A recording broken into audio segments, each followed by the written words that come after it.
Washington DC के दिल में व्हाइट हाउस के सामने बिल्कुल सामने एक छोटा सा टेंट, मगर इस टेंट के पीछे थी एक बहुत बड़ी कहानी।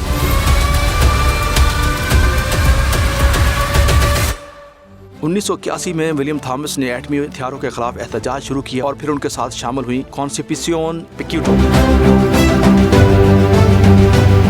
एक खातून जो स्पेन से आई मगर अपनी पूरी जिंदगी अमन के लिए वक्फ कर दी। दिन रात बारिश हो या बर्फ, वो टेंट में बैठकर दुनिया को पैगाम देती रही कि एटमी हथियार इंसानियत की तबाही हैं। इनके बैनर्स पर फलस्तीन की जद्दोजहद भी लिखी जाती और कश्मीरियों के मजलूमों की आवाज भी बुलंद होती। ये छोटा सा टेंट आलमी नाइंसाफियों के खिलाफ एक अलामत बन गया। कई बार व्हाइट हाउस की जानब से ये एहतजाज खत्म कराने की कोशिश की गई, पुलिस ने हटाने की कार्रवाइयाँ भी की, मगर अदालतों ने फैसला दिया ये आवाज खामोश नहीं की जा सकती।